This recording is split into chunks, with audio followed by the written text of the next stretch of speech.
है ना। तो हम लोग अगर पेमेंट का स्टार्ट करा है ये, तो एक मिस्टर ए है, मिस्टर ए ने मिस्टर बी को बेचा है। बेचने का मतलब सप्लाई, सप्लाई का मतलब क्या होता है, इसके ऊपर भी एक चैप्टर है, समझेंगे। लेकिन अभी बेसिक लेवल पे सेल करा। तो ये एसी बेचा 30,000 का। तो आप ये समझते हो ना, कहने से this is value of supply, है ना। और वैल्यू ऑफ सप्लाई क्या लिया मैंने, ट्रांजैक्शन वैल्यू। और अगर परसेंटेज बेसिस पर होता है, आई मीन ये जो वैल्यू है, आई एम सॉरी, जो टैक्स रेट है, उसको क्या बोलते थे बच्चे, एड वलोरम बेसिस, याद है ना। तो एक चीज, मतलब पुराना भी बोल रहा हूँ साथ साथ, जीएसटी की लायबिलिटी निकालने के लिए क्या मैं कह सकता हूँ, आपको वैल्यू चाहिए होती है सप्लाई की, और साथ ही साथ उसका rate of GST. So value of supply of goods और सर्विस, और उसको आप किससे मल्टीप्लाई कर देते हो, रेट से। तो आपका जीएसटी की लायबिलिटी आ जाती है, इस केस में 3,000-3,000 रुपए आ रखे। मान लो आपने जो बेचा है वो उधारी पे बेचा, तो क्या जब तक पैसा नहीं आएगा तब तक आप सरकार को नहीं दोगे, ऐसा नहीं है। तो कैसे डिफाइन करूं कब पेमेंट करनी है गवर्नमेंट को, मुझे क्या आइडेंटिफाई करना पड़ता था, टाइम ऑफ सप्लाई। तो बेटा इस केस में टाइम ऑफ सप्लाई कौन से दिन का है, 15/10/2022, क्योंकि मैं एज्यूम कर रहा हूं यही डेट ऑफ रिमूवल है। और डेट ऑफ रिमूवल समझ गए ना गुड्स के केस में। सो लास्ट डेट यही है, तो ये मैंने इनवॉइस इशू भी कर दिया है। तो अगर 15/10 है, तो आप मुझे बताइए, फॉरवर्ड चार्ज मैकेनिज्म है, मिस्टर ए किसको पेमेंट करेगा, सेंट्रल गवर्नमेंट को। थोड़ा सा ध्यान से देखना, मिस्टर ए ने दो लोगों को पेमेंट करनी है बेटा, एक करनी है सेंट्रल गवर्नमेंट को और एक करनी है स्टेट गवर्नमेंट को। सेंट्रल गवर्नमेंट को कितना पेमेंट करना है, इसको बोला जाता है आउटपुट टैक्स लायबिलिटी, क्योंकि इस इनवॉइस के अगेंस्ट मेरी आउटपुट टैक्स लायबिलिटी है 3,000, और स्टेट को भी क्या करना होगा मैंने, 3,000 लेस आईटीसी, जो मेरे पास इनपुट टैक्स क्रेडिट होता है। मान के चल लो मेरे पास अभी, मैं ऐसी जनरली बोल रहा हूं, कितने रुपए का क्रेडिट पड़ा हुआ है, 1,000। तो कितना पेमेंट करना है जी, 2,000। मान लो इसके अगेंस्ट भी आईटीसी कितना पड़ा हुआ है, 1,000। समझ आ रही है आपको बात। ये अपने में चैप्टर है बेटा, आईटीसी कैसे आएगा क्या है, अपने में सारी बातें हैं ये। लेकिन आपसे छोटी छोटी बातें करता रहूंगा मैं। ये जो मेरी सप्लाई है, ये इंटर स्टेट है या इंट्रा स्टेट है, हम्म, इंट्रा स्टेट। इंट्रा। क्योंकि आपको ये बात तो पता ही है ना कि इंट्रा है, तभी तो सीजीएसटी और एसजीएसटी लग रहा। अगर इंटर होता तो आईजीएसटी लग रहा होता ना। ये जो आईटीसी मैंने माइनस करा है, ये सीजीएसटी हो सकता है, यस हो सकता है, आईजीएसटी भी हो सकता है, एसजीएसटी ये भी नहीं होता,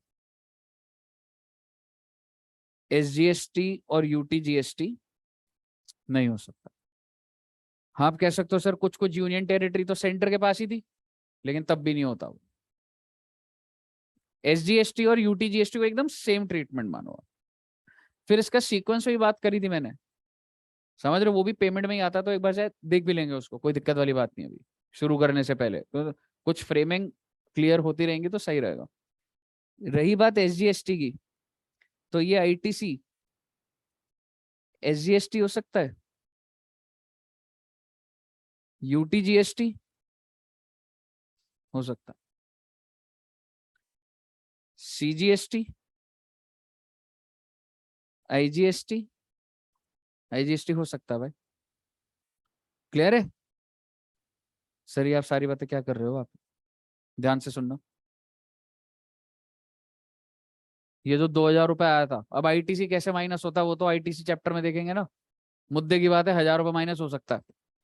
सरकार को कितने रुपए पे करने, इसको कैसे पे करते हैं हम लोग, ये चैप्टर है। समझ रहे हो? आप सिर्फ इतना समझना, अभी आपको ऐसे पता नहीं लगेगा कैसे पे करते हैं इसको। It is paid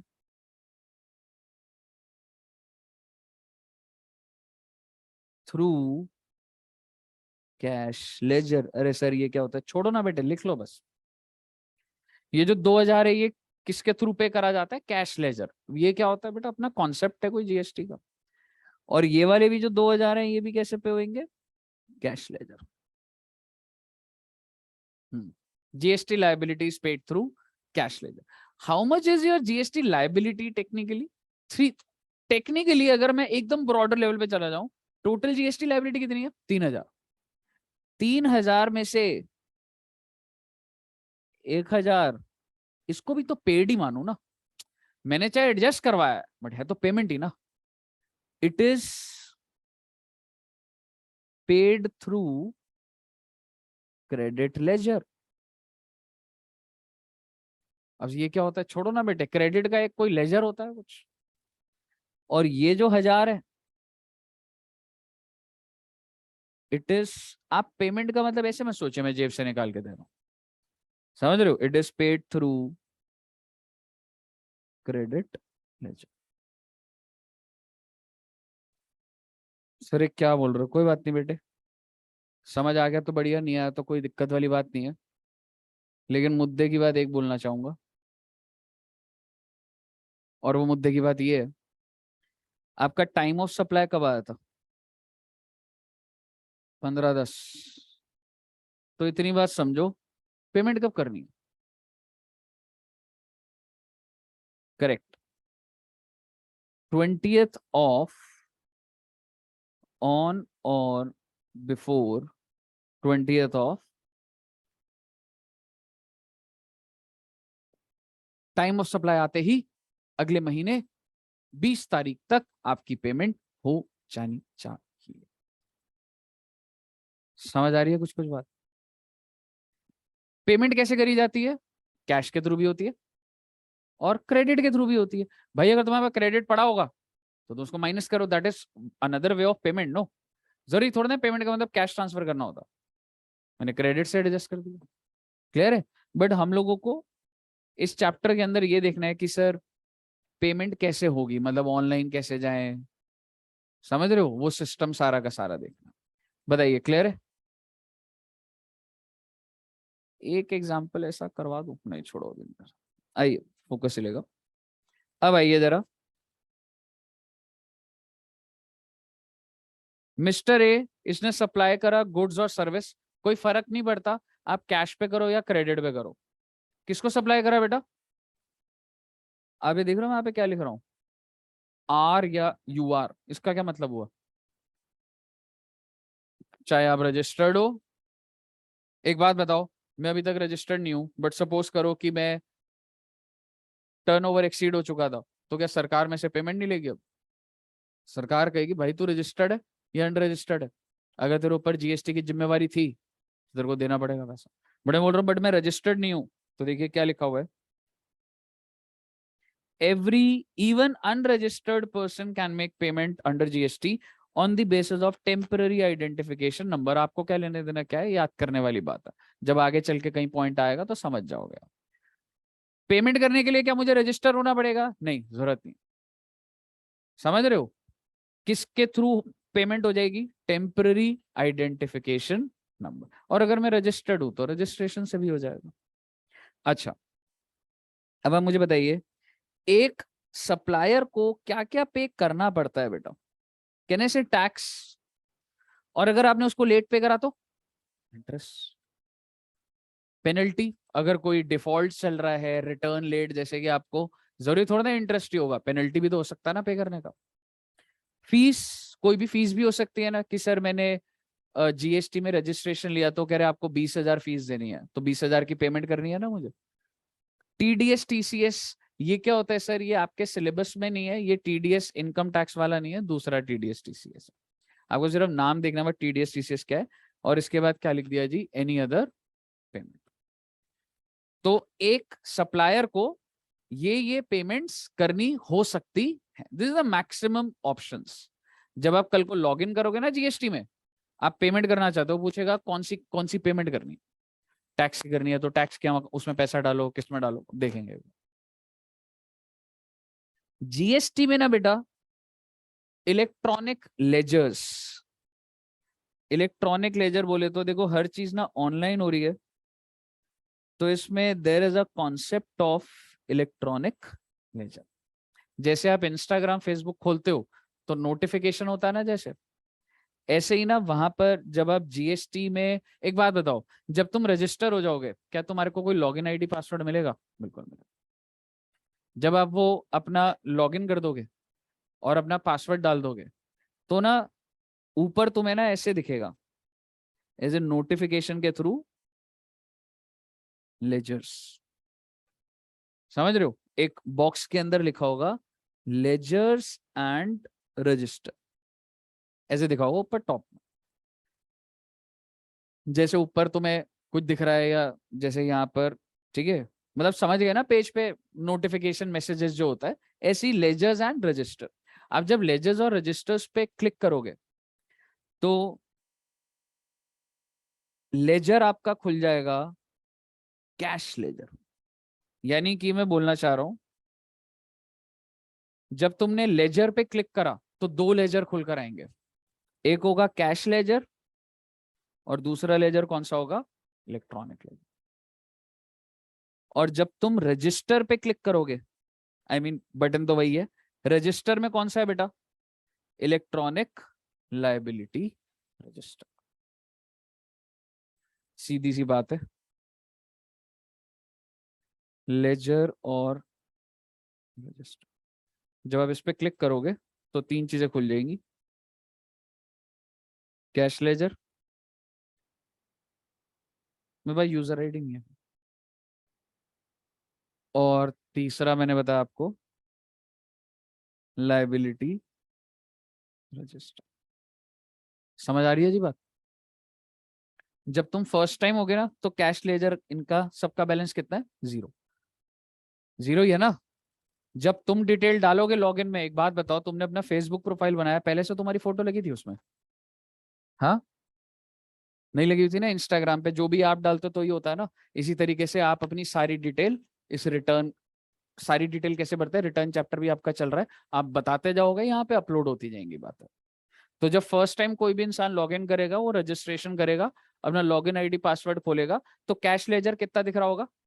zero. Sir इसका मतलब क्या है? मेरे बैंक का बैलेंस नहीं बेटे, इसका मतलब है तुमने कितना पैसा दिया है जीएसटी के नाम पे सरकार को। मतलब मैं बता दूंगा, लेकिन ये आपके घर का बैलेंस नहीं पूछ रहा है ये। समझ रहे हो? जब आपने अपने आप को रजिस्टर करा होगा, ठीक है, तो चलो ठीक है, कैश लेजर, क्रेडिट लेजर। आपको क्या लग रहा है क्रेडिट लेजर क्या है?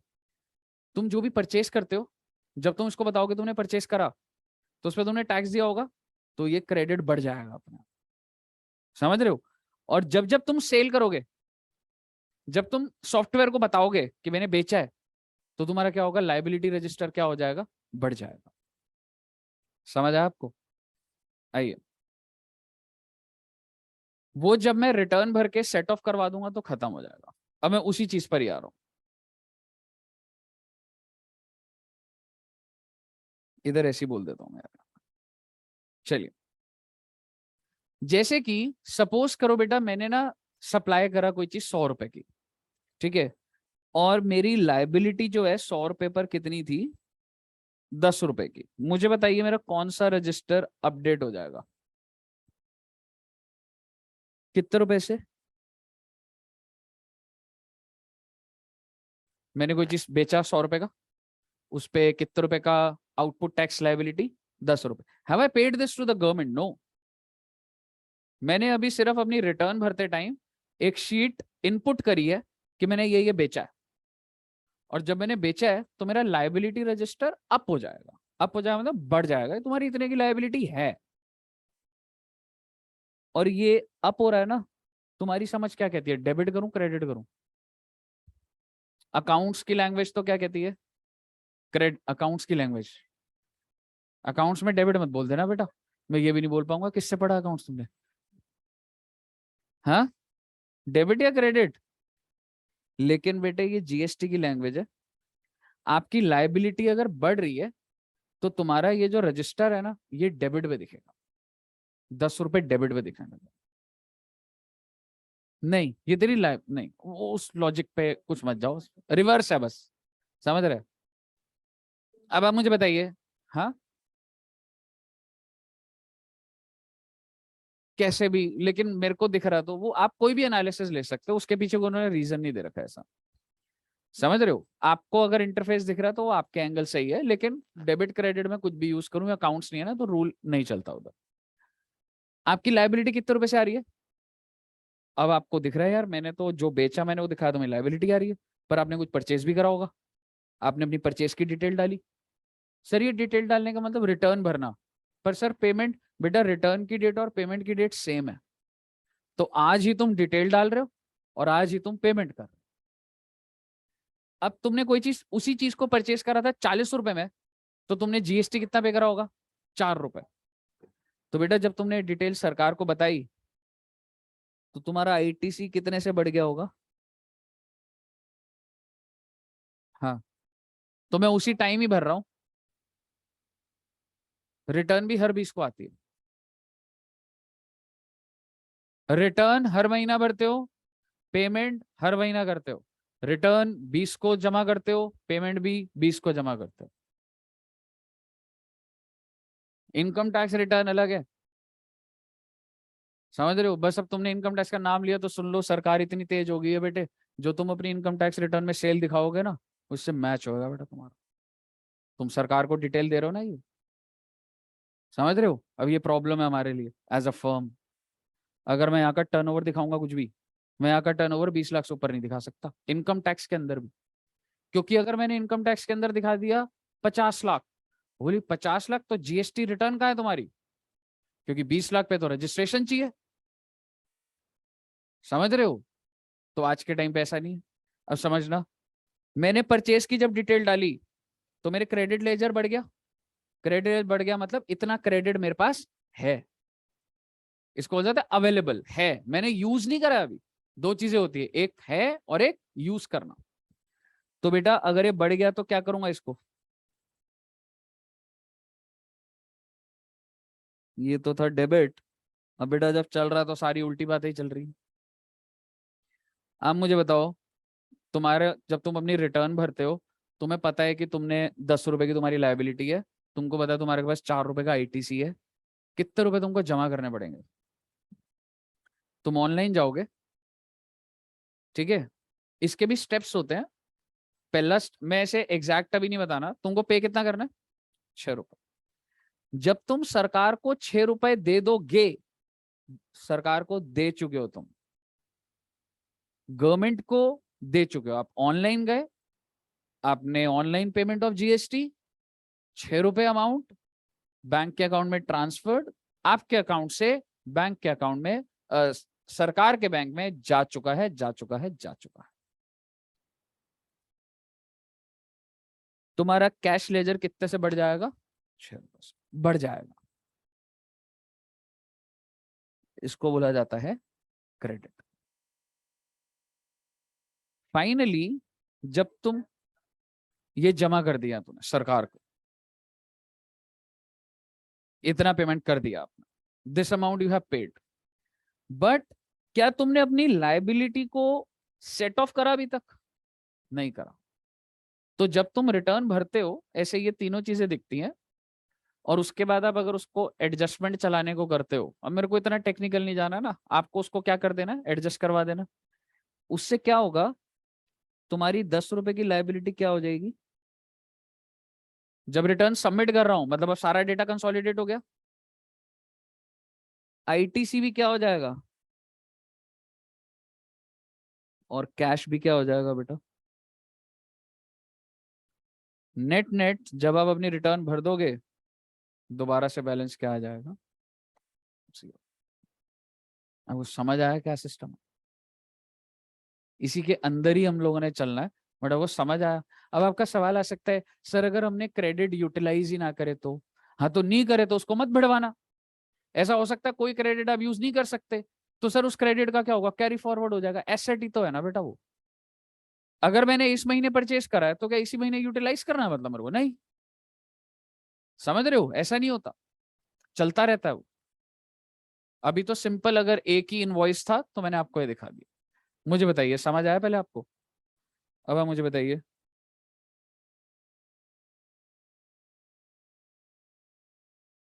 सबसे पहले इलेक्ट्रॉनिक कैश लेजर। आप देख रहे हो बैलेंस बढ़ रहा है, तो मैं क्या कर रहा हूं? क्योंकि जब तुम डिपॉजिट कर देते हो, मैंने अभी तक पेमेंट नहीं करी है, मैंने लायबिलिटी से जब भिड़वाऊंगा ना उसको पेमेंट बोलता हूँ। मैंने सरकार को पैसा दे दिया, मैं डिपॉजिट कर दिया पैसा। लेकिन पेमेंट कब होगी? जब रिटर्न सबमिट करूंगा। तो जब करूंगा तो माइनस हो जाएगा, और ये क्या हो जाएगी मेरी?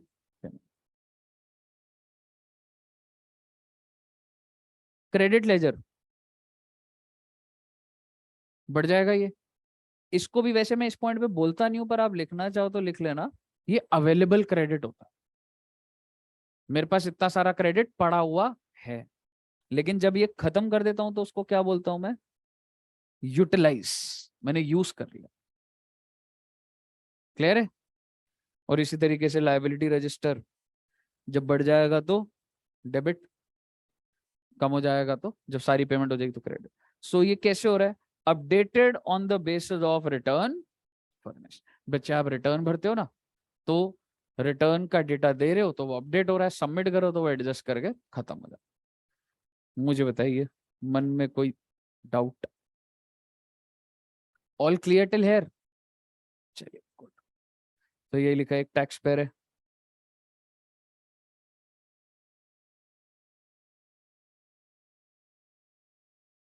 नहीं मिलता।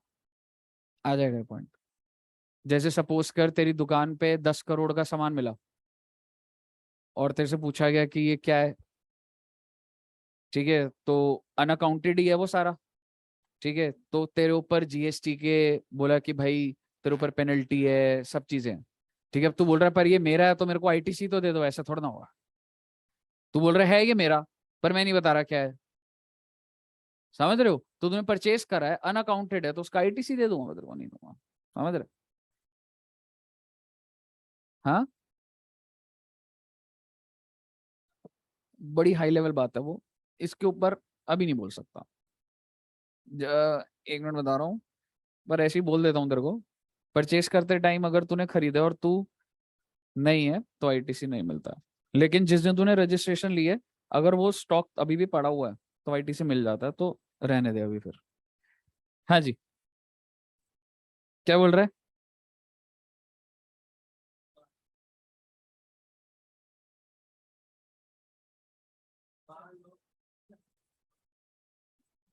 और मान लो आगे डर लग रहा हूँ।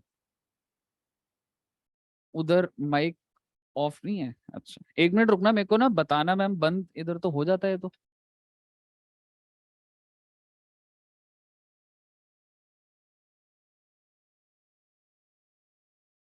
Hello, hello, hello, hello, hello. हाँ जी, बता एक बार। कम हुई है बस। हाँ बता। मान लिया। वैसे तू गलत गलत बनवा रहा है वैसे। चेकिंग जो है अच्छी।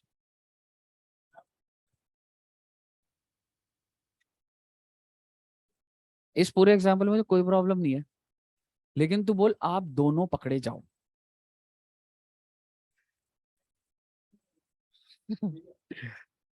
हाँ। हाँ, फिर उसके बाद फिर तू आए और तू पुलिस वाला। हाँ, ये वाला करना। प्रेजेंटेशन इतना वो मत करियो, पर प्लस माइनस तो कर दे ढंग से। हाँ जी।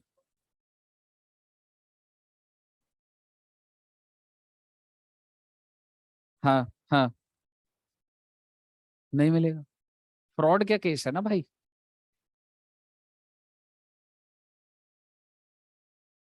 हाँ, मैडम रजिस्ट्रेशन के लिए 20 लाख से ऊपर टर्नओवर होना चाहिए।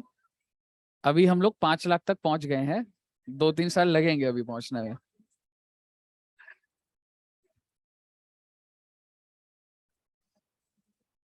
पांच लाख।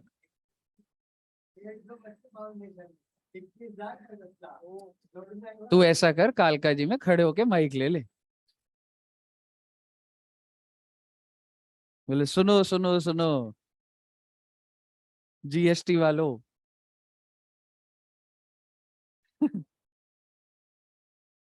बेटे बस ये ध्यान रखना, अगर कोई भी आए तो बोल देना मैं यहाँ का एम्प्लॉई हूँ, दुष्यंत सर से बात करो। कोई भी बाहर से इंस्पेक्शन होना कभी। हाँ ठीक है, बस बोल देना। मुझे तो लग रहा है इधर बैठ जाऊंगा एकदम बच्चों के साथ ही।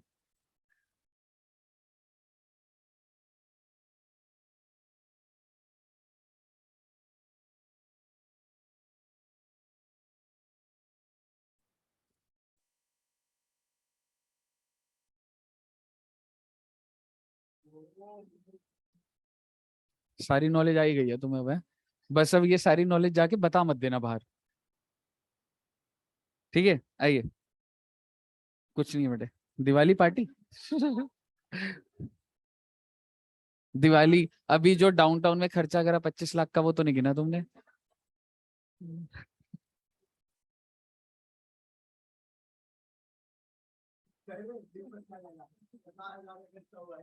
4,000 का।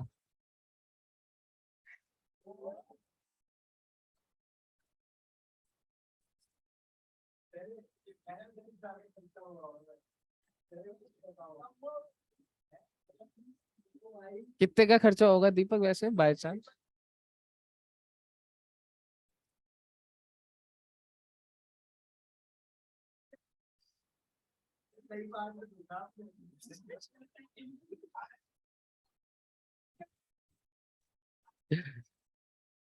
कुछ करना पड़ेगा मुझे, तुम लोग ना मजे ले लिए तुमने बहुत ज्यादा में। आज सैटरडे, एनर्जी कम है, कोई बात नहीं बेटे, तू देख ले।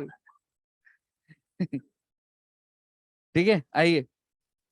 अब आप ये समझना कि सर अगर पेमेंट करनी है तो सिस्टम क्या होगा सर। देखो, क्या मैं कह सकता हूं पहले तो मैं डिपॉजिट करना पड़ेगा, एंड यस डिपॉजिट मींस कि आपने सरकार को दे दिया है पैसा। ठीक है, दे दिया पैसा।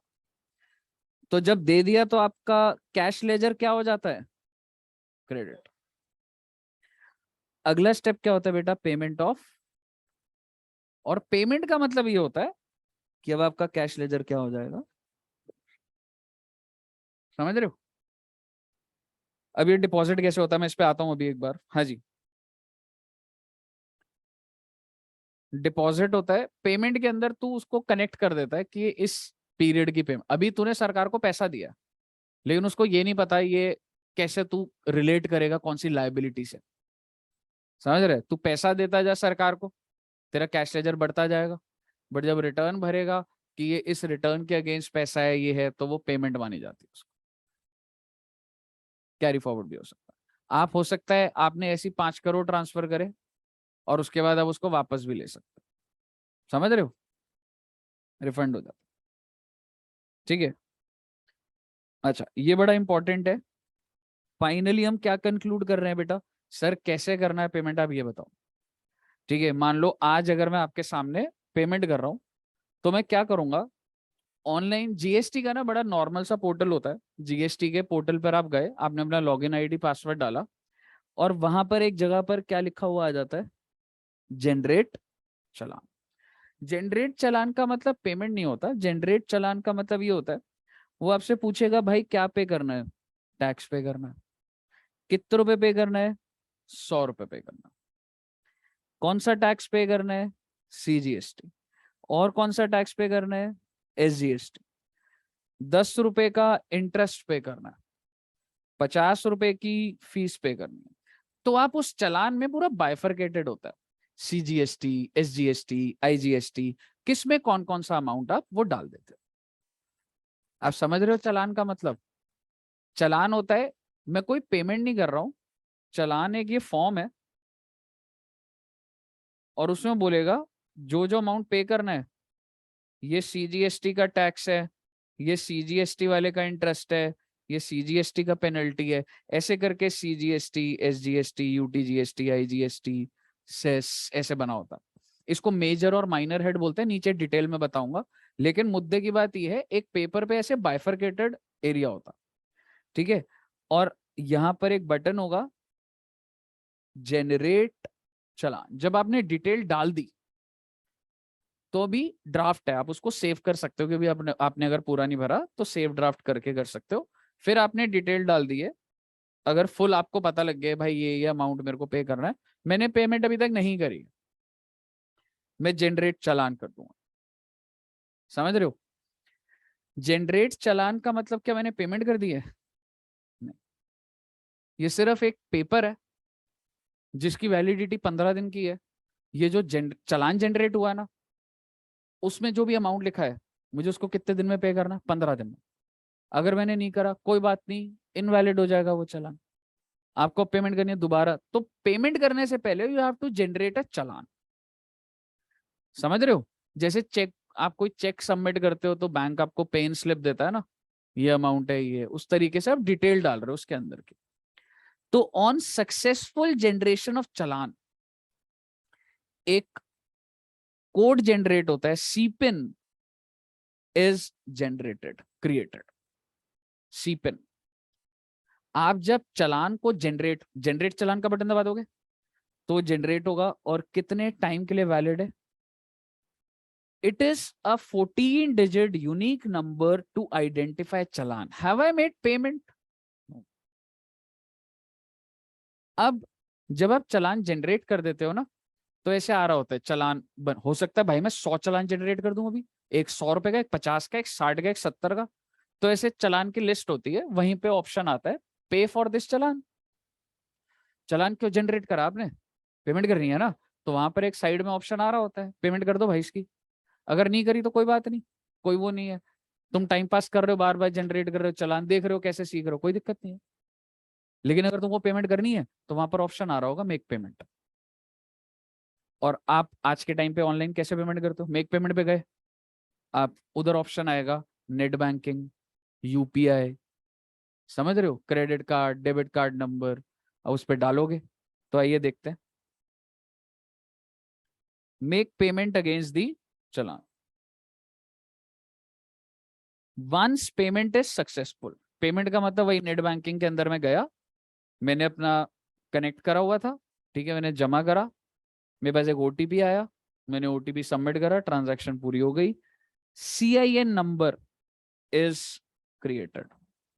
सिन, पहले क्या था बेटा? सीपिन, और ये कौन सा नंबर है जी? सिन नंबर। ये बेटे कितने डिजिट होगा? 17 डिजिट। 17 डिजिट बोले तो 14 तो चालान के पकड़ रहा है, और बैंक को, अच्छा, विद दिस कहने से सरकार के बैंक के पास पहुंच गया। अगर तुम मुझे पैसा देते हो तो मेरे बैंक अकाउंट में देते हो ना, सोचो पूरा इंडिया किसको पैसा दे रहा है? गवर्नमेंट को दे रहा है, गवर्नमेंट को दे रहा है ना। तो गवर्नमेंट को पैसा देने का क्या मतलब होता है? गवर्नमेंट का अकाउंट नहीं है क्या? गवर्नमेंट का भी तो अकाउंट है। ये देखेंगे कहाँ कहाँ पे कितने अकाउंट है, समझ रहे हो? तो आपने जब गवर्नमेंट के अकाउंट में पैसा डाल दिया तो बेटा कितने डिजिट और लग जाएंगे उसमें? 3 डिजिट, उसको बोला जाता है बैंक कोड या बैंक रेफरेंस नंबर। ये 3 डिजिट आने का मतलब गवर्नमेंट हैज रिसीव्ड, वरना वो ये देगी नहीं तुम्हें ये 3 डिजिट। यानी कि जब सक्सेसफुली ट्रांसफर हो गया, तुम्हारे में मैसेज आ गया अमाउंट हैज बीन डेबिटेड, समझ रहे हो? तो अब तुम चालान को अपडेट करोगे तो उसमें तुम्हारे को सीपिन भी दिखेगा। नहीं, पहले 3 डिजिट।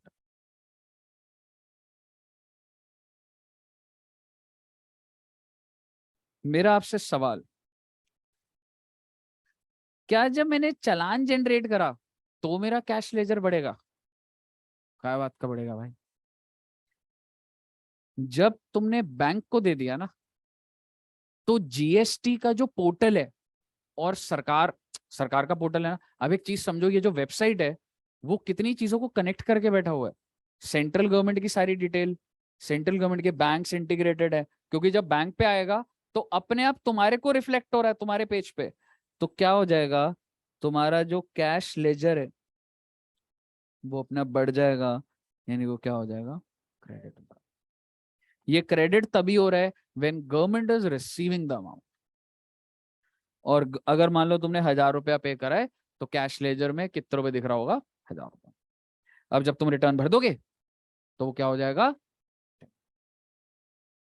ये सिस्टम बड़ा कंफ्यूजिंग होता है जब पढ़ोगे ना, पर अब आपको अगर क्लियर है तो समझ आया कि किस किस पॉइंट पर आकर क्या हो रहा है। मुझे बताइए, क्लियर है ये। बहुत सारे और फॉर्म्स, अगर तूने ज्यादा पेमेंट कर दी है, मतलब कैसे, जैसे तू अपनी रिटर्न को जब भी तेरे को गलती पता लगती है ना, तो जिस भी महीने में, जैसे सपोज कर 6 महीने पहले की रिटर्न में गड़बड़ है, तो आज की रिटर्न में तो उसको अपडेट कर सकता है और वो एडजस्ट हो जाएगा, रिफंड भी मंगवा सकता है। हाँ जी। जो आपने जो पेमेंट करी है, जब आप पेमेंट कर देते हो किसको, सरकार को, तब जाके आपका जो कैश लेजर है ये क्रेडिट होता है। कहने का मतलब है हर एक एंट्री जो कैश लेजर को बैलेंस बढ़ा रही है, क्या मैं कह सकता हूं इज सपोर्टेड बाय सीपिन। पेमेंट आपके वो तो रिटर्न भरने के टाइम पर होता है कि ये पैसा है, ये मैंने एडजस्ट करवा दिया, ये डिपॉजिट है। बताइए, क्लियर है। और तेरे को इतना चाहिए ही नहीं तो एक्सेस है, चाहे तू पड़े रहने दे उसको। रिफंड लेना है, रिफंड भी ले सकता है। नहीं, इंटरेस्ट नहीं मिलता।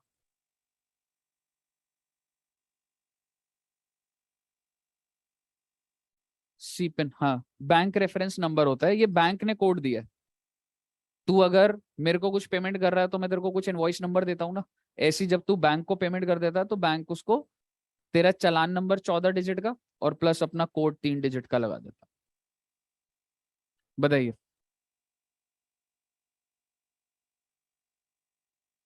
जैसी तू पेमेंट करेगा तो एक इनवॉइस जनरेट होगा, कुछ ना कुछ तो एक्नॉलेजमेंट निकलेगी, तो उस पे सीपिन बना हुआ मिलेगा तेरे को। हाँ, सीपिन आपका, आई एम सॉरी, सिन मिलेगा, सिन। हाँ, सिन मिलेगा। सीपिन जब चालान जनरेट कर दिया, सीपिन उसी टाइम आ जाता है। जब आप उसके अगेंस्ट आप पेमेंट करते हो तो चालान की डिटेल भी होती है और पेमेंट डिटेल भी होती है और वो CIN नंबर होता है। क्लियर है। गुड।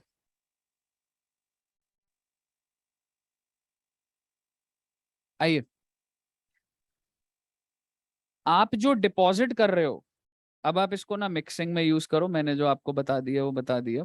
डिपॉजिट कर रहे हो या पेमेंट कर रहे हो, दो तरीके आपके पास, चाहे आप ऑनलाइन कर दो, चाहे आप ऑफलाइन कर दो। ऑनलाइन के अंदर internet banking through authorised bank. देखो, ऑथराइज्ड बैंक क्या होता है। आप एक बात बताओ, आपका कितने अकाउंट, कितने बैंक में अकाउंट है आपका, 2 या 3। टोटल बैंक्स कितने होंगे, हो सकता है 70-80 हो शायद से। छोटे छोटे वो ग्रामीण बैंक, कोऑपरेटिव सोसाइटी हो सकते हैं ना। तो आपको क्या लग रहा है, गवर्नमेंट ने हर अकाउंट में, हर बैंक में अपना अकाउंट खुलवाया होगा। बेसिकली कुछ ही बैंक्स हैं जो GST की ट्रांजैक्शंस कर सकते हैं। समझ रहे हो। तो आपको जो पेमेंट भी करनी है, जैसे आप कह सकता हूं, हम लोग का जनरली अकाउंट होता है ICICI, HDFC, ठीक है, एक्सिस, SBI, ठीक है। तो ये सारे ऑथराइज्ड बैंक्स हैं। कुछ बैंक्स को बोला गया भाई तुम्हारे थ्रू पेमेंट नहीं लेंगे, ना ही हमारा इधर अकाउंट है, तो ऐसा हो सकता है सर। समझ रहे हो। तो बेसिकली आपको ऐसे इसकी डिटेल में नहीं जाना कि सर कौन कौन से ऑथराइज्ड बैंक है, लेकिन सरकार के पास पेमेंट कैसे पहुंच जाएगी बेटा, इंटरनेट बैंकिंग। जितना अमाउंट पे करना है उतना कर दो तुम, 5 करोड़, 10 करोड़, 50 करोड़, जितने की भी महीने की लायबिलिटी है पे कर दो। और क्या है सर, सर क्रेडिट कार्ड के थ्रू हो जाएगा, डेबिट कार्ड के थ्रू हो जाएगा, थ्रू ऑथराइज बैंक, कोई लिमिट नहीं है जी। भाई बड़ी बड़ी कंपनियां एक ही बार में एक ही चालान के थ्रू 100 करोड़ की भी पेमेंट करती है, क्या बड़ी बात है इसमें, कोई बड़ी बात नहीं है। 500 करोड़ की पेमेंट हो सकती है, 5,000 करोड़ की भी GST की पेमेंट हो सकती है। समझ रहे हो।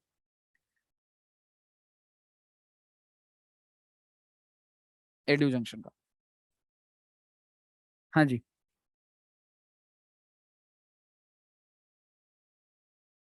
हम, मेरा बिजनेस इतना बड़ा है, अब रिलायंस का सोचो। क्या 24 बैंक है ऑथराइज बैंक। हाँ जी।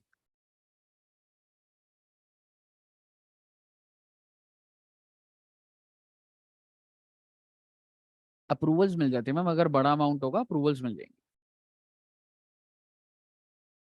अब एक बात बताओ, आज मैं अगर बिजनेस कर रहा हूँ, करोड़ों रुपए की सेल है, तो क्या आज जब मैं पेमेंट करूंगा तो सरकार मुझे चैनल तक बनाकर नहीं देगी पेमेंट का? ऐसे थोड़ा ना होता, सरकार का ही नुकसान है नहीं तो इसमें तो, समझ रहे हो? अच्छा, आपने देखा होगा एनईएफटी जो होता है, एनईएफटी भी ऑनलाइन ऑप्शन आता है ना, और आरटीजीएस। ठीक है, एनईएफटी में क्या होता है, जैसे जब मैं, एनईएफटी में छोटा अमाउंट होता है, कितने अमाउंट तक होता है कुछ आइडिया है? 2 लाख रुपए तक होता है। अब रिसेंटली कुछ चेंज हुआ, मुझे एकदम अपडेटेड नहीं है। और आरटीजीएस होता है। ठीक है, अगर बड़ा अमाउंट होता है तो आरटीजीएस होता है। सर इसको हमने ऑफलाइन में क्यों लिखा हुआ? बेटे पता है क्या होता है, अगर तुम कल को बैंक में काम करो, बैंक में नहीं, अगर किसी कंपनी में काम कर रहे हो ना, तो अगर तो तुम इंटरनेट बैंकिंग यूज कर रहे हो तो ठीक है, डेबिट कार्ड क्रेडिट यूज कर रहे हो ठीक है, लेकिन अगर तुम आरटीजीएस कर रहे हो, स्पेसिफिकली आरटीजीएस बोलूंगा, एनईएफटी क्यों डाला, वो इंटरनल उनकी वर्किंग होगी। आरटीजीएस में होता है, बड़ा अमाउंट होता है, तो ना आपको ना बैंक के पास भी जाना पड़ता है, एक ऑफिस बॉय को भेजना पड़ता है। तुमने चालान जनरेट करा, ठीक है, वो चालान ना बैंक के पास जाता है पहले, फिजिकल फॉर्म में, सिस्टम है। क्योंकि जब अमाउंट बहुत बड़े होते हैं ना, तो ऑनलाइन पे टोटली डिपेंडेंट नहीं है हम लोग, चीजें फिजिकल भी चल रही हैं।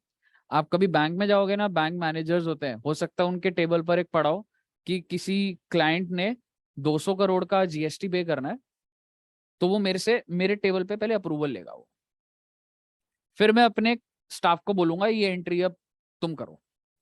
एंट्री तुम करो मतलब आपके कंप्यूटर से डायरेक्ट पेमेंट नहीं होगी, बैंक इन्वॉल्व रहेगा इसके अंदर, समझ रहे हो? इसलिए इसको मैं क्या बोल रहा हूँ, ऑफलाइन।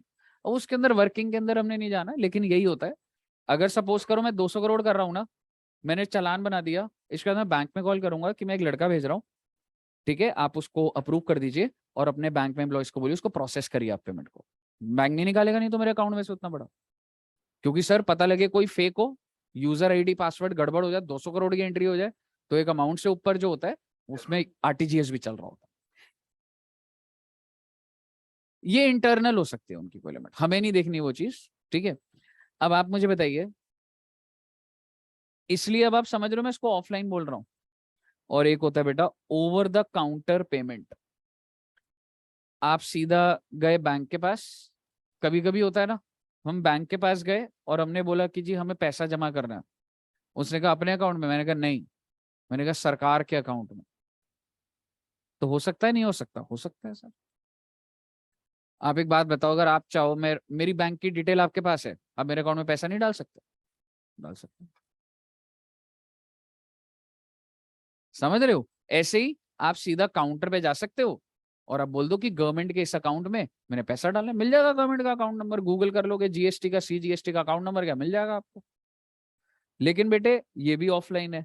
लेकिन आप एक चीज देखिए, इन तीनों में मैंने क्या लिखा है, लेकिन इसमें लिमिट है अप टू 10,000 रुपीज, क्योंकि ओवर द काउंटर क्या है, आप कैश में दे रहे हो उसको। तो छोटा मोटा बिजनेस के लिए तो ना बोल दिया 5,000 6,000 रुपए तो ऐसे कर ले, पर चालान तो सर ऐसे 10-10 हजार करके बहुत सारे चालान बना लेते हैं ना। पर टैक्स पीरियड, टैक्स पीरियड होता है, हर 1 महीने की रिटर्न जाती है, तो 1 महीने का एक ही चालान मिलेगा तुम्हें।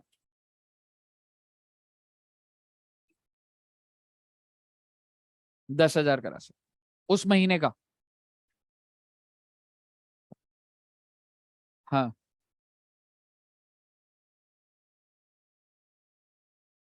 1-1 हजार। हाँ, 1-1 हजार के 5 चालान चलान हो जाएगा, हो जाएगा। 10,000 टोटल लिमिट है तेरी, समझ रहे? बताइए, क्लियर है आपको? लेकिन कभी कभी क्या हो जाता है, आप ये समझना, ये जो मैं पेमेंट कर रहा हूँ बैंक में कैसे कर रहा हूँ, कैश। और ना गवर्नमेंट ना बहुत ही ज्यादा अगेंस्ट है, और ये 10,000 की लिमिट ना इनकम टैक्स में तुम्हें दिखेगी, गवर्नमेंट ना बहुत ज्यादा अगेंस्ट है कि कैश में ट्रांजैक्शन ना हो, ठीक है। तो लेकिन कुछ चीजों में अगर आप कैश दे रहे हो, आप कैश जमा कर रहे हो जीएसटी, तो उसमें कोई लिमिट नहीं है। अगर सपोज करो आपके घर पे रेड हो जाए और करोड़ों रुपए का सामान मिल जाए, तो सरकार ये बोलेगी नहीं हम जीएसटी नहीं लेंगे कैश में? बोलेगी सरकार ये बात? नहीं बोलेगी। तो investigation, enforcement, ad hoc deposit.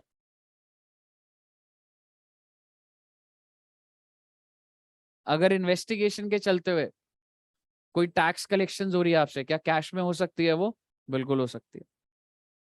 To recover outstanding dues, तो हो सकती है।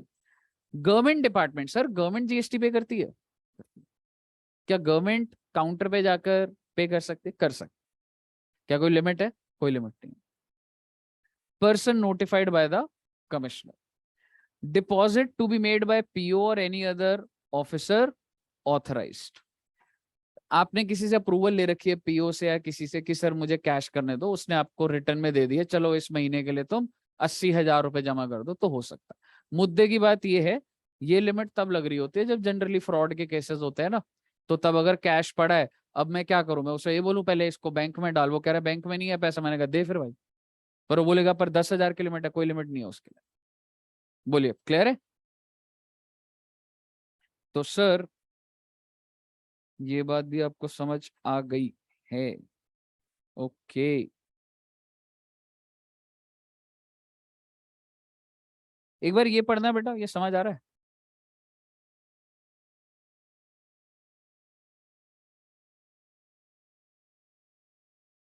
अच्छा सर, ये CIN is generated by authorise bank. Government जिनको ऑथराइज करे सिर्फ वही निकाल सकते हैं, लेकिन आरबीआई क्यों लिखा है मैं बताता हूं।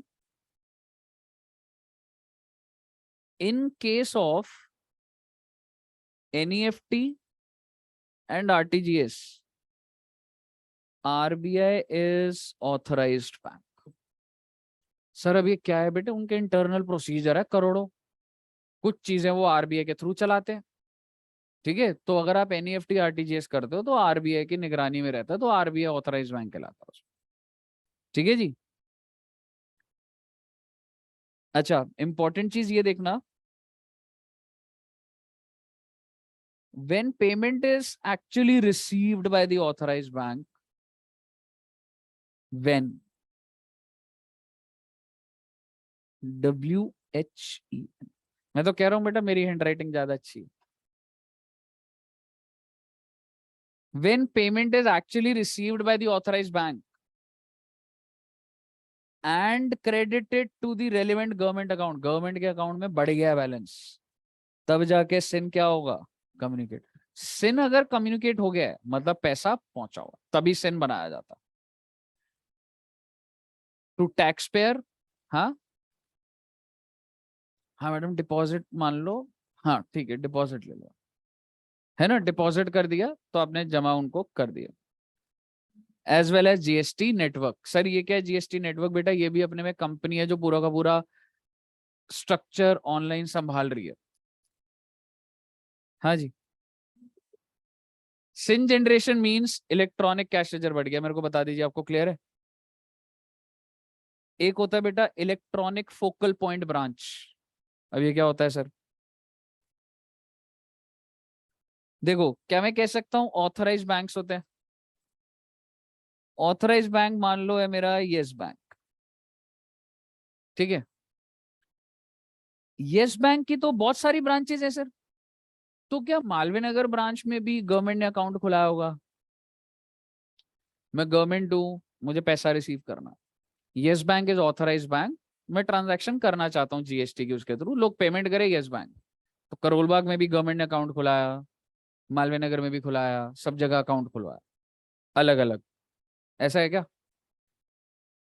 देखो जनता सारी, तुम किसी भी ब्रांच में चले जाओ पैसा रिसीव कर लेगा यस बैंक, बट सरकार ने बोला एक अकाउंट है जी, सीपी में हमारा अकाउंट होना चाहिए। समझ रहे हो? अब सर कोई मालवीय नगर वाला ओवर द काउंटर जाके आप सीपी में जाएगा जमा कराने? नहीं, उसने जमा करा दिया 8,000 यहाँ पर, तो ये यस बैंक की जिम्मेवारी कि ये पैसा यहाँ आ जाना चाहिए।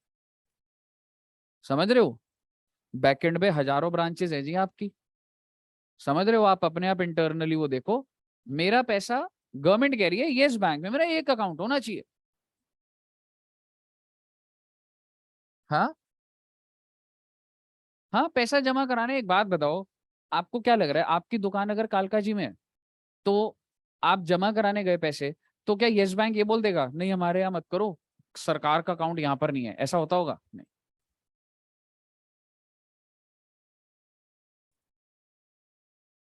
हाँ, पैसे निकलवा सकते हो। हाँ, करा सकते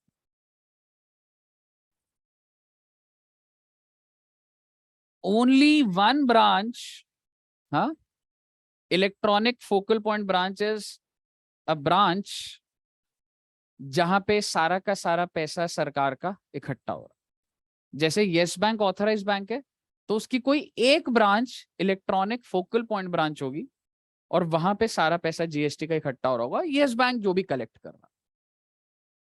हाँ, कोई, और जनरली हेडक्वार्टर में ही अकाउंट होता है, क्योंकि वहीं पे सारा, मेरे को यस बैंक का ढांचा भी तो देखना पड़ेगा ना, सॉफ्टवेयर का कैसे चल रहा है, समझ रहे हो। तो जनरली हेड ऑफिस में सब चीजें इंटीग्रेट हो रही होती है, वहीं सॉफ्टवेयर लगे होते हैं हाईटेक, तो जनरली उनके अलग जगह पर होते। ब्रांचेस में इतना पैसा आ रहा है, ब्रांच में थोड़ा ना अकाउंट खुलता है। ब्रांच में काम होता है 10 करोड़, 5 करोड़, 20 करोड़ का। यहाँ पे महीने महीने के 10-10 हजार, 20-15 हजार करोड़ आ रहा होगा फिर। तो ये कोई ब्रांच हैंडल नहीं कर पाएगी, हेड ऑफिस ही देखती है। अगर यस डूब गया तो डूब गया। ठीक है, अब एक बार देखना। only one branch will be selected as electronic focal point branch for NEFT RTGS। ये तो आरबीआई था, आरबीआई ही है इलेक्ट्रॉनिक फोकल पॉइंट। इसमें आरबीआई ही ऑथराइज बैंक था, और आरबीआई ही electronic focal point branch. Clear है साहब?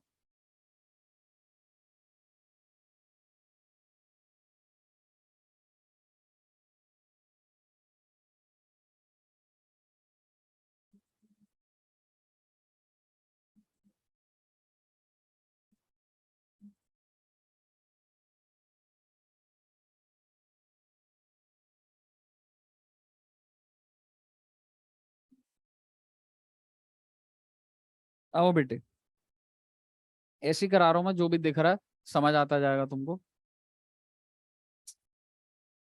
हाँ जी, क्या हुआ? एक बात बताओ, मैंने पिछले महीने की पेमेंट नहीं करी, उसे पिछले महीने की भी नहीं करी, उससे पिछले महीने की भी नहीं करी। इस महीना मैं पेमेंट करना चाह रहा हूँ, यानी कि अभी कौन सा मंथ है, अक्टूबर। तो जुलाई, अगस्त, सितंबर जो भी आउटस्टैंडिंग था मैंने नहीं पेमेंट करा। अब मैं सरकार को पैसा दे रहा हूँ, चालान जनरेट कर रहा हूँ, कैश लेजर को बढ़ा रहा हूँ, और मैं बोल रहा हूँ ये इस महीने का है। अलाउड है क्या ऐसा? ऐसे अलाउड नहीं। ऑर्डर ऑफ पेमेंट है जी, पुराने ड्यूज पूरे नहीं कर रहे तुम, अभी का कैसे पे करने दूंगा तुमको मैं? पहले पुराने ड्यूज क्लियर करो। So when ever you make the payment, वो अप्लाई कैसे होगी, वो सॉफ्टवेयर खुद ही पकड़ लेगा भाई। और तुम बोलोगे कैसे पकड़ेगा? अगर मैंने पुराने 3 महीने की रिटर्न नहीं भरी, तो इस महीने की रिटर्न भर लूंगा मैं? नहीं भर पाऊंगा मैं। मेरे को पहले पुराने 3 महीने की रिटर्न भरनी पड़ेगी, तो उससे अपने आप डेटा पॉपुलेट हो जाएगा। तो जब मैं पेमेंट करूंगा तो मेरे पुराने की लगेगी भाई, सबसे पहले हो जाएगा, वो सारी डिटेल बनी हुई होंगी। कहने का मतलब है, self assessed tax, self assess समझते हो, खुद से कैलकुलेट करा हुआ, and other dues for previous tax periods. Important बात क्या है बेटा? Previous tax period. कहिए साहब, कोई दिक्कत यहां तक?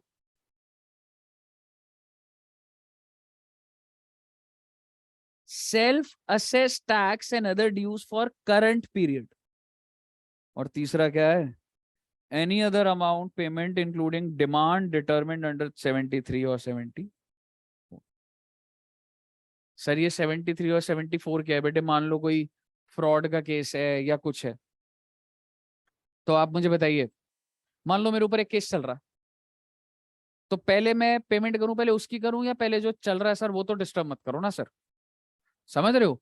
एक फ्रॉड के ऊपर कोई ऑर्डर निकला हुआ है।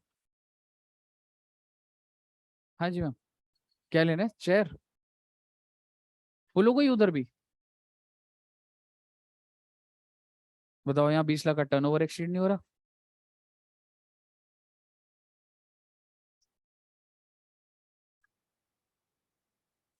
आगे कैसे शिफ्ट होंगे? यही वाली उठवा लो ना ऐसे। बच्चे बैठने हैं इधर? क्यों, उधर वाले रूम में क्या हुआ? ओ, इधर ही बिठा लो मैम बच्चों को, ये शिफ्ट होंगे ना। कितने बच्चे आएंगे? अच्छा, पीछे वो वाला भी फुल है।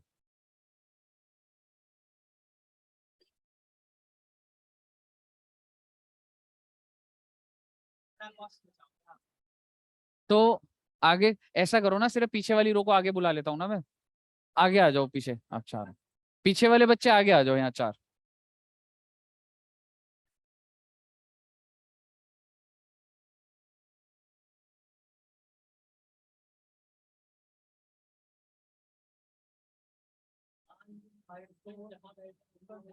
आ जाओ बच्चे, इधर आगे आ जाओ।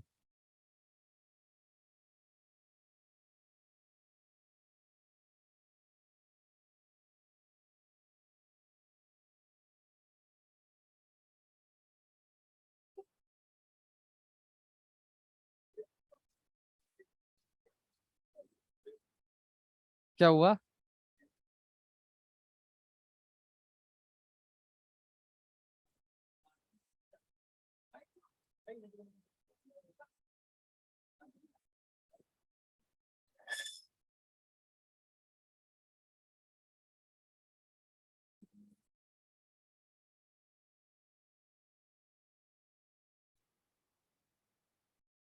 आओ बेटे।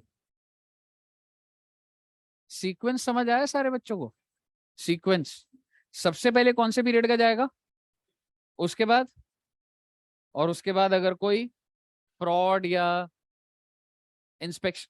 हाँ, ये नीचे वाला डिमांड डिटरमिनेंट। यार ऐसा होता है ना, बहुत सारे केसेस भी चल रहे होते हैं, समझ रहे? जैसे कि तूने कोई चीज का क्लेम करा पर वो तेरा मतलब आईटीसी गलत ले लिया, या तूने सेल पूरी नहीं दिखाई तो तेरे को नोटिस आ रखा है।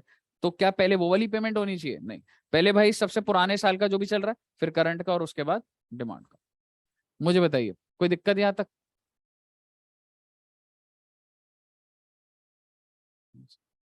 हाँ जी।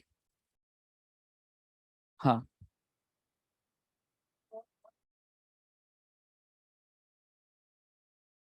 फ्रॉड अलग ही कैटेगरी है, प्रीवियस में नहीं आ रहा होगा। फ्रॉड का अलग है, और जो मैं रिटर्न भरता हूँ उसका प्रीवियस टैक्स पीरियड है दोस्त। कल आयुष ने इतना अच्छा ड्राइंग बनाया यार। मैं भी बनाता हूँ आयुष, तेरी फोटो। हाँ,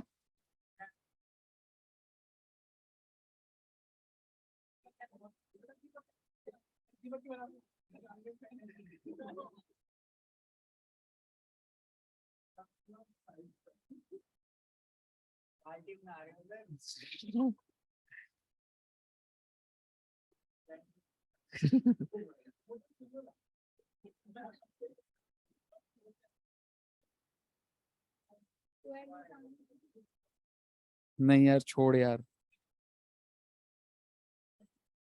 दुष्यंत सर की अच्छी बनाता हूँ मैं फोटो।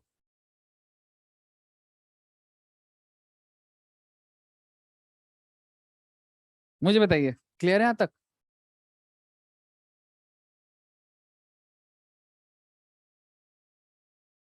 तुमने दीपक को इतना बोल दिया है, और अब मुझे इतना बोल दिया है ना।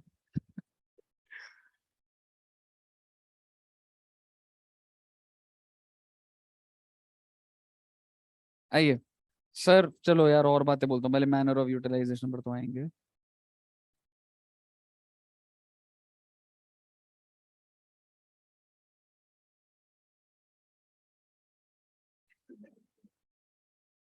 ये पहला पॉइंट पढ़ना बेटा।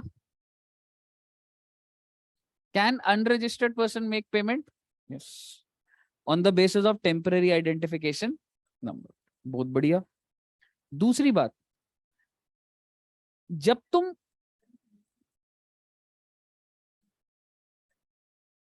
ये हमेशा वेन ऐसी होता है, तू अनलेस पढ़ता रहता है उसको बार बार। ठीक है। हाँ,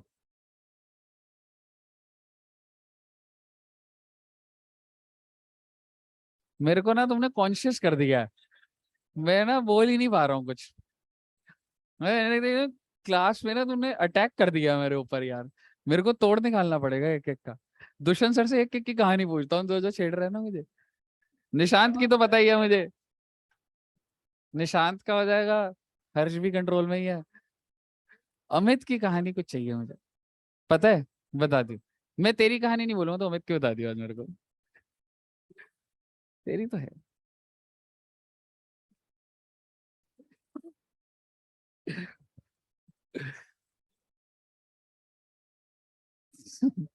उमर की कहानी बहुत जरूरी है, मेरे को चाहिए। ठीक है, आइए। अब एक बात बताओ, जब तुम पैसा जमा करते थे तो तुम्हारा कैश लेजर क्या होता था? क्रेडिट। बहुत ध्यान से देखना, तुमको रिफंड चाहिए, ठीक है? मैं क्लेम की बात कर रहा हूं, अभी तक तुम्हारे अकाउंट में आया नहीं है। जब आप क्लेम करते हो ना, तो सरकार कैश लेजर को क्या कर देती है? देखो, पैसा जब उनको मिलता है तब तो क्रेडिट करती है, लेकिन अभी तुमने रिफंड का क्लेम डाला है, तो भी क्या कर देगी? डेबिट कर देगी।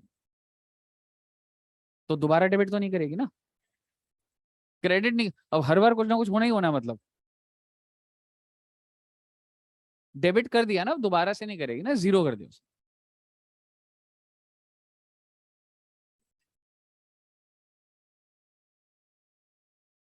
और when the person claim is rejected, person claim for the refund is rejected, तो उसने तो गलत डेबिट कर दिया तुम्हें, तो वो तुम्हें क्या कर देगी? क्रेडिट कर देगी। ये एक सिस्टम है सॉफ्टवेयर का। आप जब क्लेम की रिक्वेस्ट डालते हो, तो आप अपना जब कैश लेजर देखोगे, तो आप देखोगे उसने आपको कम कर दिया वो। हाँ, समझ रहे हो? कम करने का मतलब डेबिट कर दिया उसने आपको, समझ रहे हो? लेकिन बाय चांस अगर रिजेक्ट हो जाता है, तो दोबारा से वो खुद से क्रेडिट। बहुत सारे अंदर के इश्यूज हैं, वो रेलेवेंट नहीं है अपने लिए।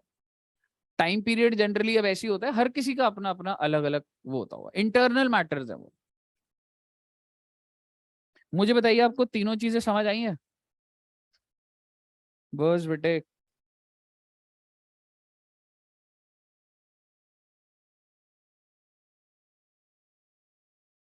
तुमने ना मेरा सीक्वेंस हिला दिया, मैं क्या करूं?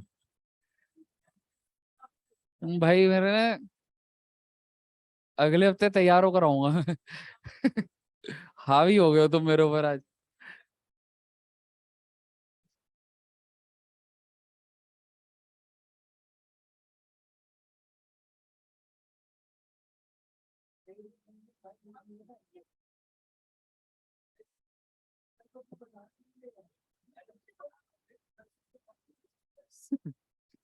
ये दीपक तो सुन कैसे लेता है यार इतना?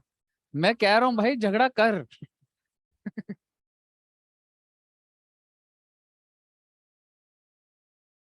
बेटा निशान, तू तो गया बेटा, तू देख। तू तो बेटा पूरा फंसेगा, तू देखियो अभी।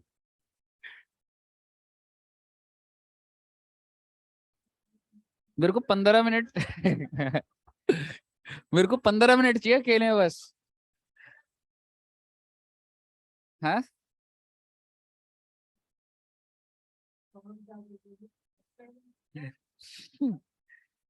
चलो आ जाओ। अब एक चीज समझना, जब जैसे मैं तुम्हें चालान का बोल रहा था ना, तो जब आप जनरेट चालान पे जाते हो, तो ना ऐसे इसी उसके अंदर आपको चालान के अंदर ही फॉर्मेट दिखता है।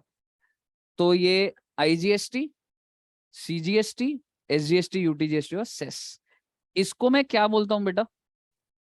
Major heads. समझ रहे हो? और अच्छा, ये किस चीज का है? क्या ये क्रेडिट लेजर की बात कर रहा हूँ? नहीं, कैश लेजर की। इसके ऊपर ना एक चेंज भी आया, आए हुए हालांकि 1.5-2 साल हो गया, बट आ जाता है इस पे पॉइंट। तो जब तुम कैश लेजर पे क्लिक करते हो ना, तो ये ऐसे खुलकर आ जाता है। कैश लेजर में ये मेजर हेड्स होते हैं।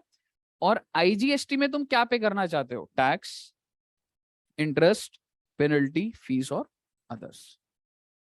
समझ रहे हो? और ये खाली कॉलम होते हैं ऐसे, इसमें आप अमाउंट भरते हो। जैसे सपोज करो, अगर मुझे सेस में पेनल्टी पे करनी है, अगर मुझे सेस में पेनल्टी पे करनी है, तो किधर अमाउंट लिखूंगा मैं? 100 रुपए इधर आ जाएगा। और अगर मुझे सीजीएसटी का टैक्स और पे करना है, 5, खाली है ना? खाली है ना अमाउंट। तूने रिटर्न भरी, तूने जब रिटर्न की डिटेल दी तो आउटपुट टैक्स लायबिलिटी आ गई, आईटीसी माइनस हो गया, तेरे को पता लग गया तेरे को इतने रुपए जमा करना है, तो अब तू जनरेट चालान पे जाएगा। जनरेट चालान में कॉलम खाली होंगे, खाली कॉलम पे तेरे को कितना पे करना है, 500 का ये पे करना है, तेरे को 600 रुपये ये पे करना है, और तेरे को 100 का ये पे करना है। तो टोटल अमाउंट इधर आके टोटल आ जाएगा, कितना हो गया टोटल, 1200। समझ रहे हो? और तुम क्लिक कर दोगे जनरेट चालान। इको अभी बाद में लूंगा, एक इको की मैंने आपको ना फाइल भेजी हुई है, मैंने भेज दी थी सुबह में ही, मैं भी भूल गया बताना। इनको चाहे सॉफ्ट में दे देना, उनको बोलो आंसर उस पर मार्क कर लेंगे। मैंने सुबह में एक फाइल भेज दी थी। नहीं आई होगी मैम, डिलीट कर दिया आपने। कितने बजे है बच्चों का, 3 बजे टेस्ट है ना? हाँ कितने बजे है? अभी टेस्ट चल रहा है ना? रुको मैं एक फाइल तो दे दूं आपको, आप बोल देना ये वाली तो पता है क्या। कॉपी एंड गूगल हो जाएगा?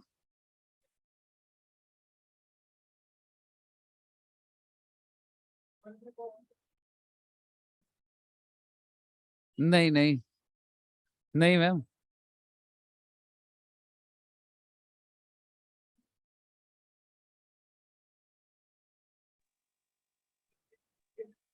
सर ये टेबल एक बार दोबारा बताना।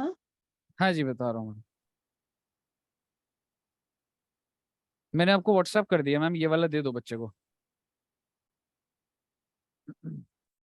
टाइम लगेगा तो हाँ, तब तक आप कर लो, दे जब होता जाए तो दे दो बच्चे को। हाँ जी, टेबल पे आ रहा हूँ मैं एक बार। तो ये आप कैश लेजर पे क्यों जा रहे हो, क्योंकि आपको पैसा जमा करना है। तो जब आप कैश लेजर पे क्लिक करते हो तो ये मेजर हेड्स होते हैं, 1 2 3 4। और आपको कौन सी पेमेंट करनी है, आईजीएसटी, ऐसा हो सकता है ना, अगर आप आईजीएसटी को लेट पे करो तो इंटरेस्ट भी लग सकता है। आईजीएसटी का टैक्स है, इंटरेस्ट है, पेनल्टी है, फीस है और अदर्स है। तो इसको क्या बोला जाता है, माइनर हेड। पहले पता है क्या होता था, अगर सपोज करो तुमने पेमेंट कर दी, देखो जब तक नहीं करी तुम अपने हाथ से फिगर हिला रहे हो, कोई दिक्कत वाली बात नहीं।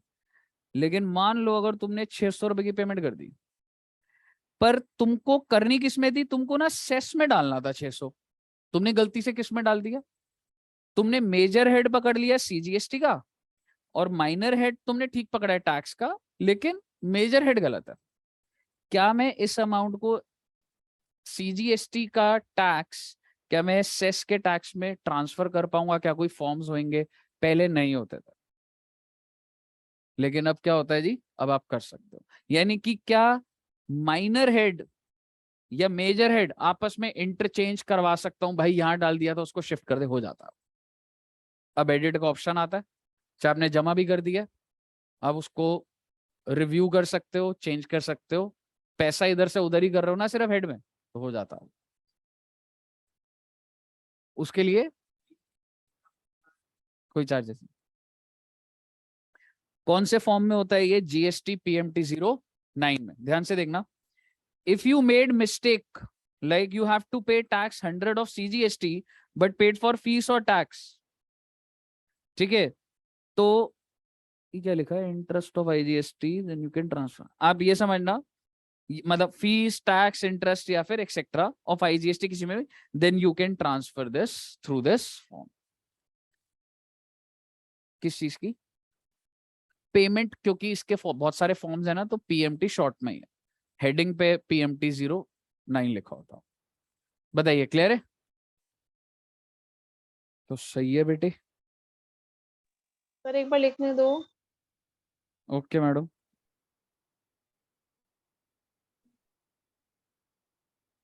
सारे बच्चों ने लिख लिया ना नोट्स? मैं शेयर नहीं करूंगा बेटे, लिखने की रखी है हमने। सर नहीं लिखे ऊपर नोट्स? ये वाला नहीं है सर, दूसरा है।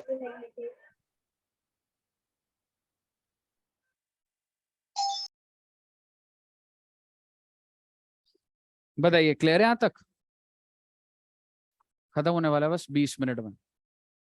थक गए ना आज?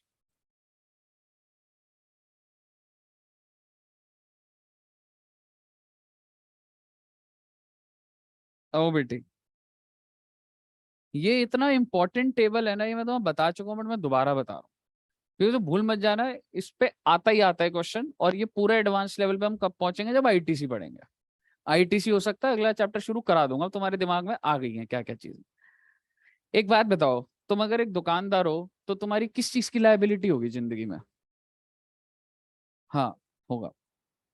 ठीक है, आपकी किस चीज की लायबिलिटी होगी? सर वैसे तो इंटरेस्ट और उसकी भी हो सकती है, बट मैं जनरली बोल रहा हूँ।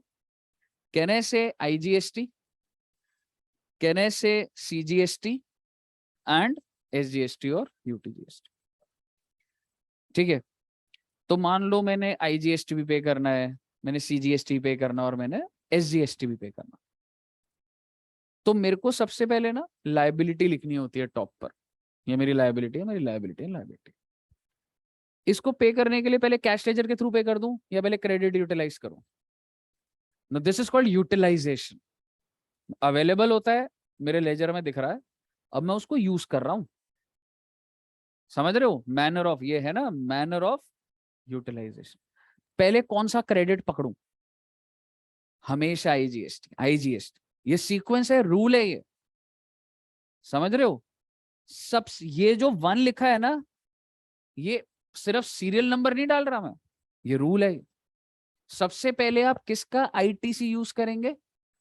आईजीएसटी। और आईजीएसटी का आईटीसी सबसे पहले कहां यूज होगा? देखो भाई, आईजीएसटी पहले आईजीएसटी को मदद करेगा। उसके बाद क्या मैं कह सकता हूँ आईजीएसटी सीजीएसटी के लिए भी यूज होता है एसजीएसटी? जो सीक्वेंस लगाना लगा लेना। पहले इस पे भी रोक थी कि पहले किस पे, आज के टाइम पे नहीं है। टू और थर्ड, कोई भी सेकंड पॉइंट हो सकता है, कोई भी थर्ड हो सकता है, आपको मिक्स करना है, आपको जो करना करता रहो आप उसमें। क्लियर है? इसके बाद कौन सा आईटीसी यूज होगा? सीजीएसटी। सीजीएसटी पहले किसको लगेगा बेटा? उसके बाद बच गया तो यहां पर यूज नहीं होगा। उसके बाद थर्ड कौन सा यूज करोगे? एसजीएसटी पहले, उसके बाद सीजीएसटी में। ये सीक्वेंस है भाई साहब, ये सिस्टम है। आप ऐसे नहीं कर सकते पहले एसजीएसटी को यूज कर रहे हो आप, और आप ऐसे नहीं कर सकते कि एसजीएसटी को यूज कर रहे हो तो पहले आईजीएसटी में से आप माइनस करो। नहीं कर सकते आप ये चीज।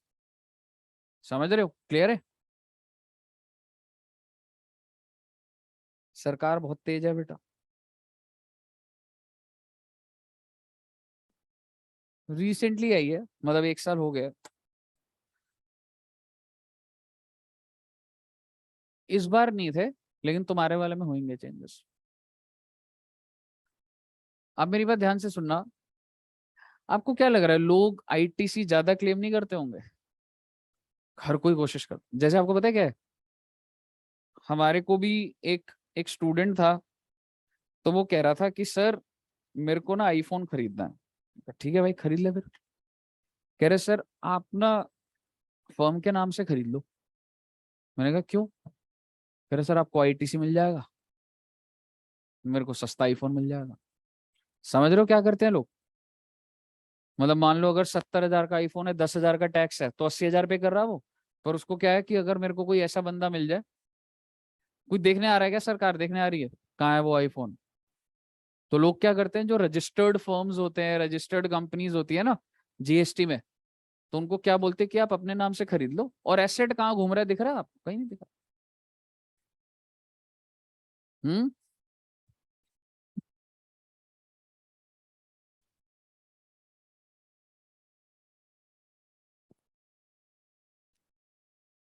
हाँ होता है, लेकिन इस केस में अभी के लिए नहीं है वो। हाँ जल्दी बोलियो क्लास में।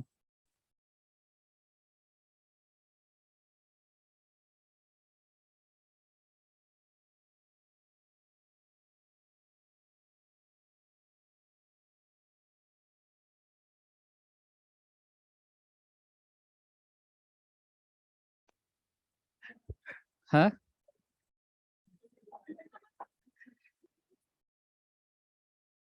दुष्यंत सर जिसके साथ गए हैं ना, उसका कॉल आया था और वो बहुत फ्रस्ट्रेटेड है।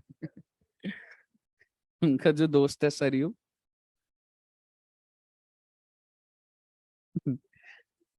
तुम्हें आवाज तो नहीं आ रही थी ना?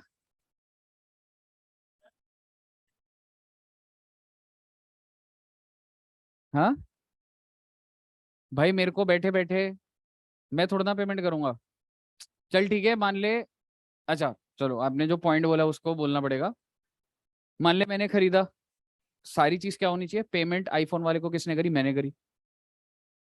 तो मैं 80,000 की पेमेंट कर रहा हूँ और वो तो फोन भी नहीं मिल रहा। तो मैंने 80,000 की पेमेंट करी, मेरी बुक्स में आईटीसी आ जाएगा 10,000 का। बट मैंने 70,000 क्यों पे करा? और वो 10,000 का आईटीसी मेरे किस काम का है? मैं पे करके ही आईटीसी ले रहा हूँ। तो वो जो बच्चा है वो मुझे 70,000 तो देगा ही देगा। वो कहेगा सर दोनों का फायदा होगा, मैं आपको 5,000 और दे दूंगा। आप समझ रहे हो? हालांकि मैंने ऐसा करा नहीं था, क्योंकि हम जीएसटी, नहीं वैसे बता रहा हूं, पर ऐसे लोग करते हैं। समझ रहे हो? तो सरकार को ना पता है यार किस लेवल तक जाएगी यार सरकार पकड़ने के लिए। आप समझ रहे हो? इतने गुड्स घूम रहे, इतनी मार्केट में इतनी दुकानें, एक एक के पास सरकार के क्या ऑफिशियल जाके चेक करेंगे? गवर्नमेंट सिर्फ चीजों को ऑटोमेट ही कर सकती है, इससे ज्यादा नहीं कर सकती, बहुत रिसोर्सेज लगाने पड़ जाते हैं। समझ रहे हो? तो ये छोटे लेवल की ये गड़बड़ है ना, अभी भी चल रही है। अब मुद्दे की बात ये है, सरकार ने देखा यार लोग ना जो लायबिलिटी होती है ना उतना ही आईटीसी बना देते हैं। जितनी लायबिलिटी आईटीसी, परचेज अगर मैं दिखा दूंगा तो भी तो आ जाएगा। समझ रहे? हालांकि government is making lot of efforts कि वो चीजें बहुत लेवल पे इंटीग्रेट हो जाए, लेकिन आप समझो इतना आसान नहीं है, 10 15 20 साल लगेंगे इसको पूरा सही होने में। तो लोग क्या, सरकार ने क्या देखा यार, लोग ना जितनी लायबिलिटी उतना आईटीसी, और सरकार को ना लिक्विडिटी की प्रॉब्लम आ जाती है। और even if you have a genuine case, अगर तुम्हारे पास आईटीसी है भी, even if it is a genuine case, तो भी सरकार कहती है मेरी प्रॉब्लम नहीं है। आपकी आउटपुट टैक्स लायबिलिटी है 100, आपके पास आईटीसी पड़ा है 100, आप कैश लेजर से कितना पे कर रहे हो? ऐसे नहीं होगा आज के बाद। आप ITC 99% of the output tax liability he use कर सकते हो। मतलब कहने का मतलब है भाई जितनी भी लायबिलिटी है ना तेरी, 1% तो तेरे को कैश में पे करनी है भाई। तेरी लायबिलिटी 100 की, तो भाई आईटीसी बड़ा 5,000 बड़ा, मेरे को कोई फर्क नहीं पड़ता। 1 रुपया तो तू कैश में ही देगा, मेरे को अपनी लिक्विडिटी भी देखनी है। तो आईटीसी कितना यूज करोगे?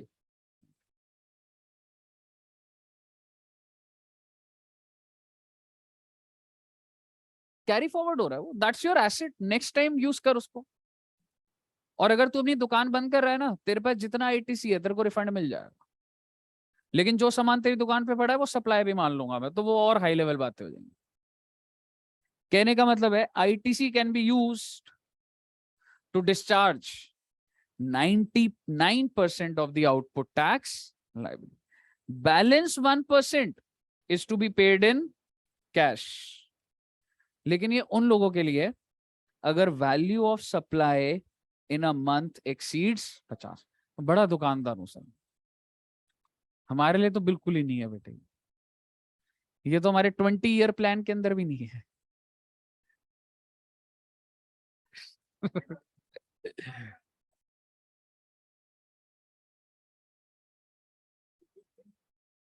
बताइए, क्लियर है आपको?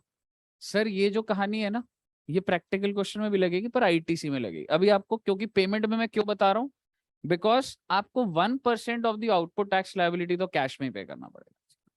समझ रहे हो? ओके।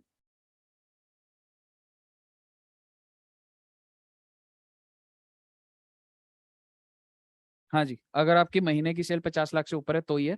अगर आपकी महीने की सेल 20 लाख है तो आप सारा आईटीसी यूज कर सकते हो, आपको 1% कैश में पे करने की जरूरत नहीं है।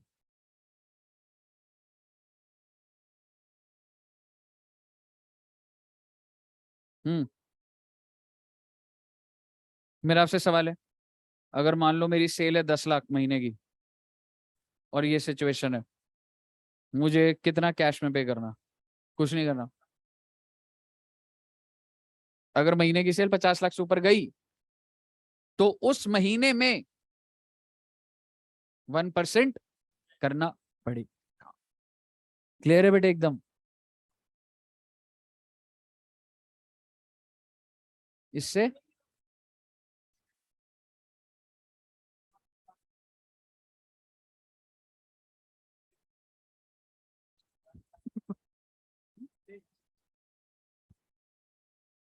हाँ जी बेटे, बॉल मेरे को याद आ गई लाया था। आकिब तो अब तो इतना नर्वस हो जाएगा, वैसे ही ड्रॉप हो जाएगी इसकी कैच तो। हाँ जी बोलिए।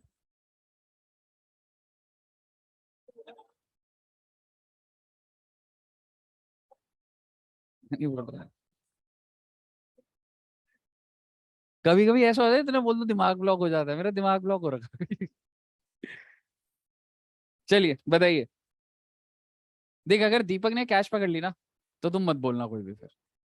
ठीक है। ठीक है डन है। कोई बात नहीं, वो रिस्क ले रहा हूं मैं।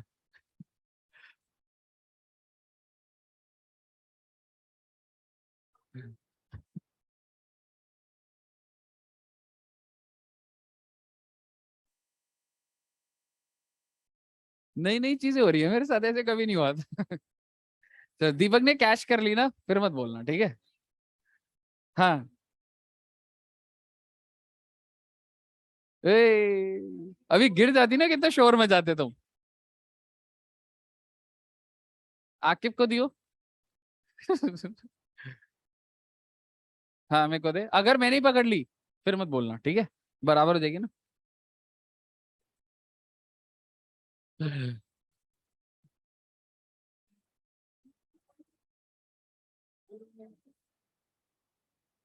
चलिए। हाँ बॉल तो दे दे भाई। उई, ये क्या कर रहा है भाई? ये क्या कर रहा है भाई? ये क्या कर रहा है? अबे मैं ऊपर छोड़ना था।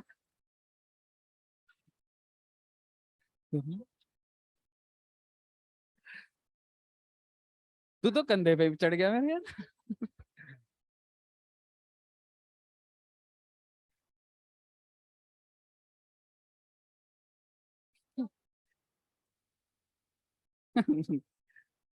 दीपक चाहता था कि मैं छोड़ू है।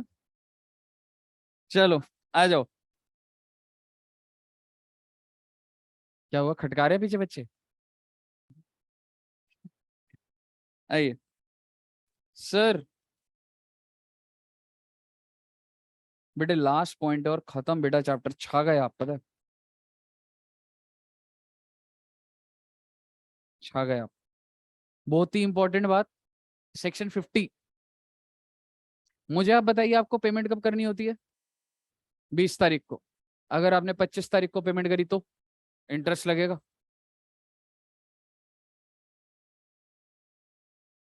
नहीं, डेज के हिसाब से। अच्छा मैं एक लाइन बोलना चाहता हूँ। ये लाइन मतलब ना इधर कहीं ना कहीं होनी चाहिए, होगी भी सही, बट बोलना जरूरी है। हाँ हाँ बताऊंगा अभी। कैन आईटीसी बी यूज्ड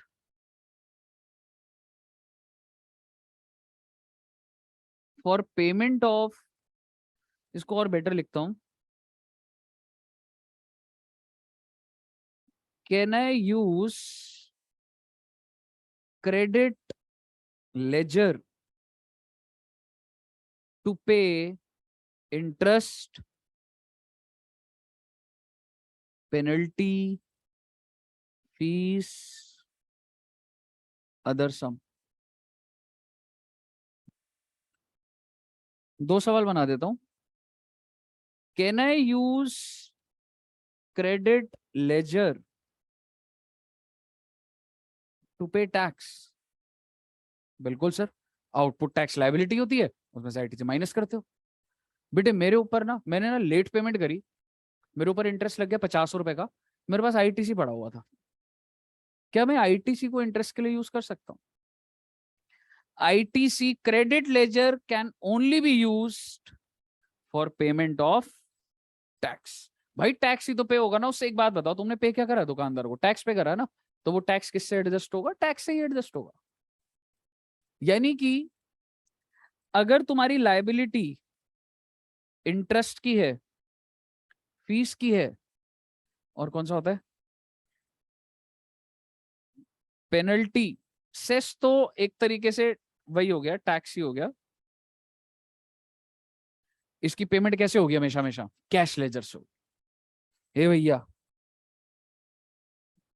इसकी पेमेंट आईटीसी से करोगे क्या? सर मैंने कुछ परचेस करा था, मैंने उसको टैक्स पे करा हुआ है, आईटीसी से माइनस हो रहा है, ऐसे थोड़ा ना होता है। अगर आपके ऊपर कोई डिमांड निकल रही है इंटरेस्ट की, आपके ऊपर कोई डिमांड निकल रही है पेनल्टी की, तो उसकी पेमेंट कैसे होगी बेटा?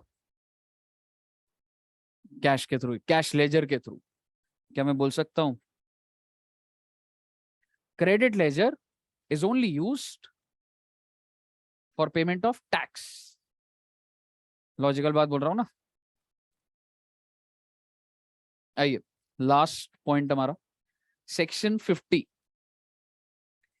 Interest on delay in payment of GST. इसमें ना बड़ा थोड़ा सा अजीब सा पॉइंट आता है, बट बड़ा इंपॉर्टेंट पॉइंट होता है। एक बात बताओ, अगर सपोज करो मैंने पेमेंट करनी थी 20 नवंबर को, बट मैंने कर दी 30 नवंबर को, तो क्या होगा बेटा? 10 दिन का इंटरेस्ट। तो रेट कितना लगेगा जी? 18%। एक तरीके का डिफॉल्ट और हो सकता है, आपने आईटीसी ज्यादा बुक कर रखा है और सरकार को पता लग गया, मतलब 4 महीने पहले मैंने फर्जी क्रेडिट ले रखा था, मैंने कुछ परचेज वर्चेज नहीं करा था, मैंने क्रेडिट बढ़ा दिया था। कैसे बढ़ाया वो छोड़ो, और सरकार को पता लग गया, तो क्या मैं कह सकता हूं क्योंकि मैंने क्रेडिट ज्यादा ले लिया था तो मैंने उस टाइम पेमेंट कम करी होगी? अगर आईटीसी ज्यादा ले लूंगा, हाँ, चाहे ये मिस्टेक भी हो, चाहे ये मिस इंटरप्रिटेशन ऑफ लॉ हो, सरकार ने बोला इसका आईटीसी नहीं मिलता, आपने ले लिया गलती से, आपने आईटीसी ज्यादा ले लिया तो पेमेंट कम करी होगी, तो सरकार कहेगी तो जितनी भी पेमेंट कम करी है वो कर दो। समझ रहे हो? क्या मैं कह सकता हूँ लेट पेमेंट है, उसे ब्याज कितना लगेगा? 24%। अगर आईटीसी गलत ले लिया ना बेटा, तो इंटरेस्ट कितना लगेगा? 24%।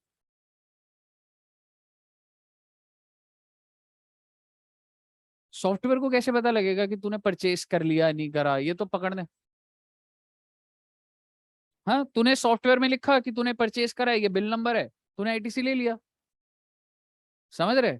अब सॉफ्टवेयर किसी लेवल पे तो कंट्रोल लगा सकता है, लेकिन हर चीज पे तो नहीं लग सकती ना चीजें।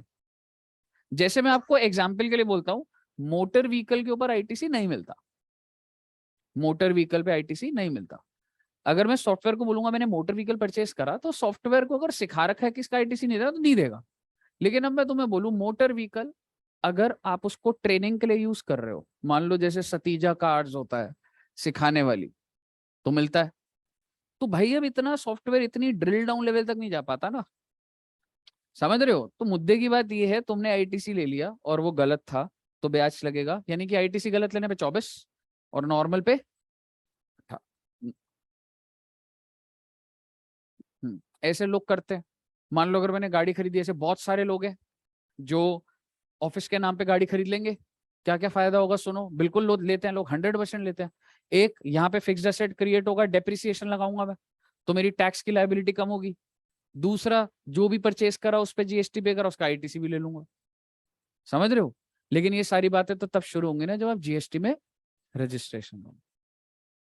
समझ रहे हो? और वो तब होगा बेटा जब टर्नओवर 20 लाख से ऊपर होगा। चलिए, in case of wrong availment, ये भैया अवेलमेंट का मतलब पता है क्या होता है?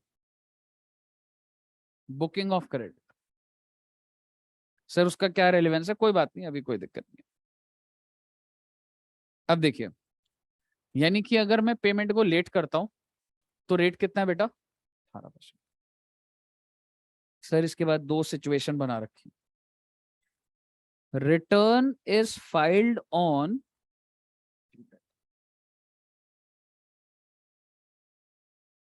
And return is not filed on due date.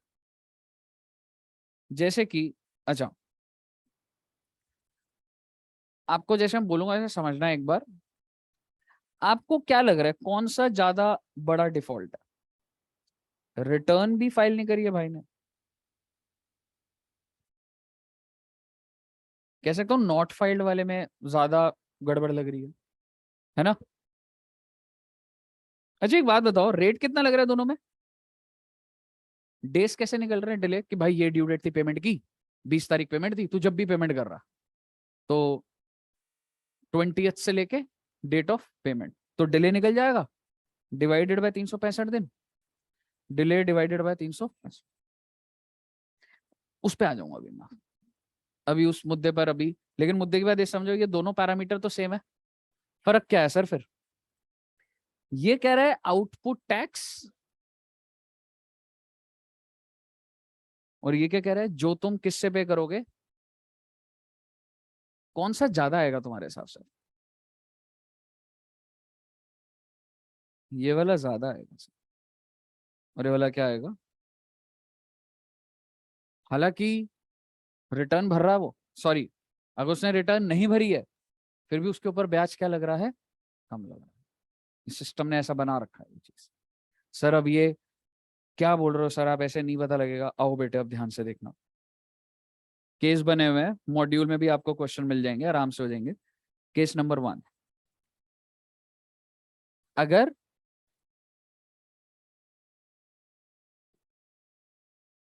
Return timely file करी है तो इंटरेस्ट क्यों लगेगा?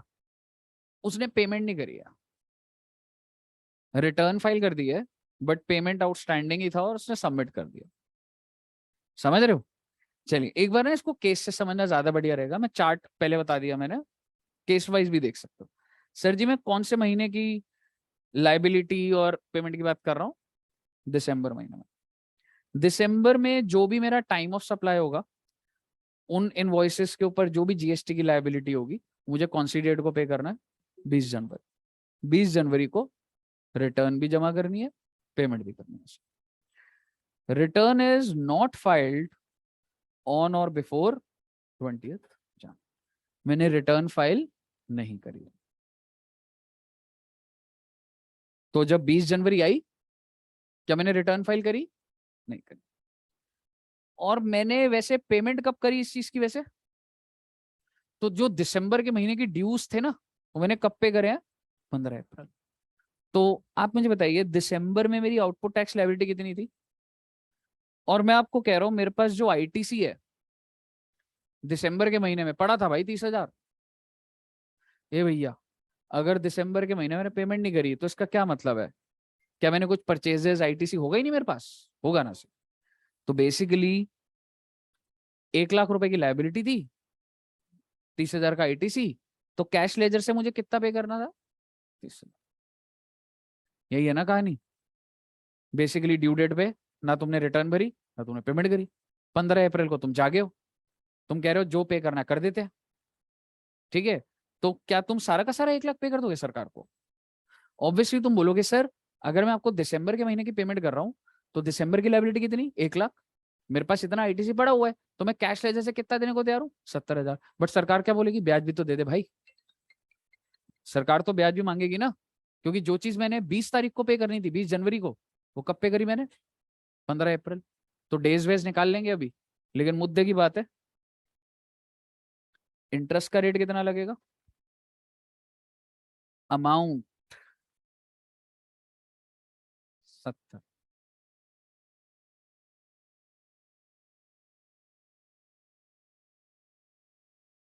और अगर मैं इस पूरे केस में बोल दूं return is filed on due date but मैंने पेमेंट नहीं करी थी, तो जब मैं करूंगा, अब जब मैं पेमेंट कर रहा हूं, अभी भी पेमेंट तो मुझे कितनी करनी है वैसे? 70। क्योंकि मैं क्या बोलूंगा, 1 लाख का मेरे पास आउटपुट टैक्स था, 30,000 का मैं आईटीसी यूज कर रहा हूं सर, कर सकता हूं ना सर मैं? समझ रहे हो? 70। उसने बोला तूने लेट पेमेंट करी तो इंटरेस्ट लगेगा। इंटरेस्ट कितने परसेंट लगेगा बेटा, किस अमाउंट पे? अब वो समझ आ गई मैं क्या बोल रहा हूं? अगर अगर आप रिटर्न फाइल कर देते हो तो ज्यादा चार्ज लग रहा है आपके ऊपर। अगर आप रिटर्न फाइल कर देते हो तो आउटपुट टैक्स लाइबिलिटी के ऊपर ब्याज कैलकुलेट होता है। और अगर आप रिटर्न फाइल नहीं करते हो तो जो आप कैश लेजर के थ्रू पे करते हो उस पे लग रहा है। मुझे बता दीजिए, आपको पता लग गया? अब मुद्दे की बात है डेज निकालने की। एक बार सुन लो बस, फिर मैं एक बार बोल दूंगा पूरी बात।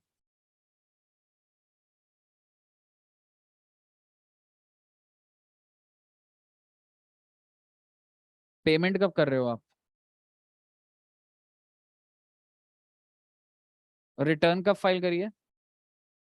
20 जान को आपने रिटर्न फाइल कर दिया, तो वो ये वाला केस हो गया ना। पेमेंट अगर आपने 20 को करनी है, अगर आपने करी दी तो इंटरेस्ट है ही नहीं कुछ। ठीक है, ध्यान से सुनना, डेज निकालने की बात करनी है बस मैंने। आप मुझे बताइए 20 जनवरी थी, ठीक है, आप मुझे बता दो और कब तक गया है जी। देखो मैं वही बिल ऑफ एक्सचेंज का लॉजिक लगाऊंगा, 20 जनवरी से लेकर 15, इसमें से एक दिन छोड़ दो। बिल ऑफ एक्सचेंज में यही करता था मैं, 20 छोड़ दो ना, 20 तो वैसी ड्यू डेट है, 20 तारीख का लगाओगे इंटरेस्ट? नहीं। तो मुझे बताओ जनवरी के कितने दिन? फेब्रवरी, मार्च, अप्रैल, 15 को कर रहा हूं मैं, 15 तो लूंगा क्योंकि मैं 20 से लेके अगर ऐसे लिख रहा हूं तो कितने दिन आ गए बेटा? तो ये आपका इंटरेस्ट आ जाएगा। कोई दिक्कत? अगर आपको क्लियर है ना,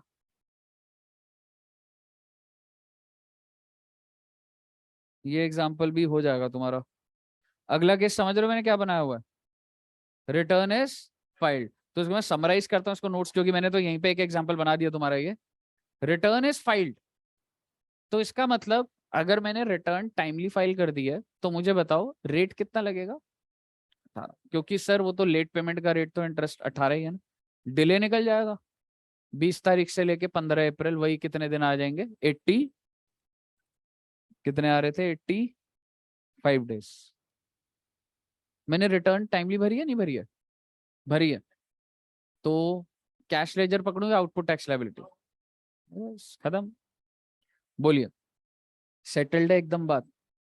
तो सर सारा का सारा पेमेंट आपका डन है साहब।